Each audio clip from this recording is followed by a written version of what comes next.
ఇవాళ అర్బన్ నక్సల్స్ మీరు ఇక్కడ ఉండి మీడియా ద్వారా సోషల్ మీడియా ద్వారా రెచ్చగొట్టి ఇవాళ అమాయక ప్రజలను మాయమాటలు చెప్పించి రెచ్చగొట్టి వాళ్ళని మోసం చేసి వాళ్ళ ప్రాణాలు కోల్పోవడానికి ప్రధాన కారకులు మీరే. దాని సమాధానం మీరే చెప్పాలి. ఏం సాధించలేదన్న విషయం స్పష్టమైంది. ఇవాళ మీరు ఏం చేస్తున్నారు? ఇవాళ తెలంగాణ రాష్ట్రంలో ఈ అర్బన్ నక్సల్స్ పరోకుల సంఘం నాయకుల ఇంకో రకంగా సంఘాలందరూ కూడా ప్రభుత్వ పాలనలో భాగస్వామ్యమైన వీళ్ళు.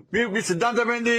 పాలకులు ప్రజలను ప్రజా వ్యతిరేక కార్యక్రమాలు చేపట్టినప్పుడు, పేదలకు అన్యాయం జరిగినప్పుడు పేదల తరపున ఫైట్ చేయాల్సింది, ప్రశ్నించాల్సింది మీరు. మీ సిద్ధాంతం అదే కదా. మరి వాళ్ళ కాంగ్రెస్ పార్టీ అధికారంలో, తెలంగాణ రాష్ట్రంలో అధికారంలో ఉంటే మీరు నామినేటెడ్ పోస్టులు తీసుకుంటున్నారు, వివిధ కమిటీల్లో ఉంటున్నారు. ఈ ప్రభుత్వంలో భాగస్వామ్యమైన మీరు. అంటే కాంగ్రెస్ పార్టీ ప్రభుత్వంలో తెలంగాణ రాష్ట్రంలో పేదలకు న్యాయం జరుగుతుందని మీరు భావించిరా?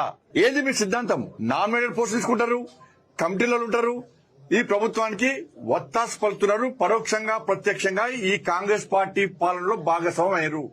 అంటే తెలంగాణ రాష్ట్రంలో పేదలు ప్రశాంతంగా జీవిస్తున్నా? 2,500 రూపాయలు ఇచ్చిరా?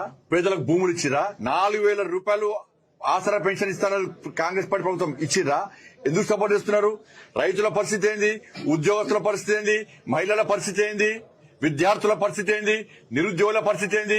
రిటైర్మెంట్ అయినటువంటి ఆ ఉద్యోగస్తుల పరిస్థితి ఏంది? ఇవన్నీ హామీలు ఇచ్చి మోసం చేసిన కాంగ్రెస్ పార్టీ పాలనలో మీ భాగస్వామ్యం అయితే మీ స్వార్థ రాజకీయాలంతా బయటపడుతుంది. అందుకే నేను అర్బన్ నక్సల్ స్వార్థ పరులు ఏసీ రూమ్ లో పరిమితమైనరు, వాళ్ళ అధికారాన్ని చెలాయిస్తున్నారు.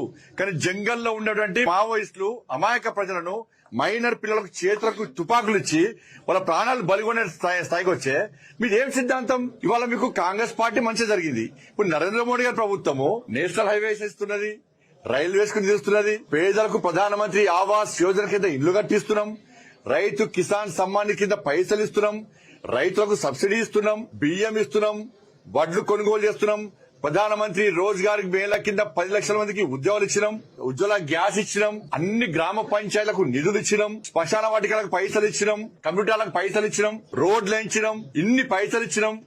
ఆర్థిక ప్రగతిలో ఇవాళ 4వ స్థానానికి భారతదేశం రావడానికి మీరు స్వాగతిస్తారా, సమర్థిస్తారా, ఇప్పుడు వ్యతిరేకిస్తారా? ప్రపంచంలో భారతీయుడు తలెత్తుకొని తిరిగే పరిస్థితి వచ్చింది. ఇతర దేశాల నుంచి అధినేతలే వాళ్ళ సాష్టాంగ ప్రణాళం చేసే స్థాయికి వచ్చిందంటే అవి మీకు కనబడతలేవు. నరేంద్ర మోడీ గారు పేదల ప్రజలకు ఇచ్చే సంక్షేమ పథకాలు మీకు కనబడతలేవు.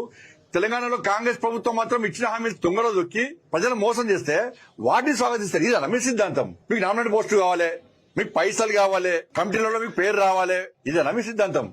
కాబట్టి అందుకే నేను జంగల్లో ఉన్న మావోయిస్టులకు నేను అప్పీల్ చేస్తున్నా, అర్బన్ నక్సల్స్ మాట వినకండి. వాళ్ళు జల్సాలు చేస్తున్నారు, అధికారాన్ని చెలాయిస్తున్నారు. మరి మీరు అనుకున్న సాధించినట్టేనా?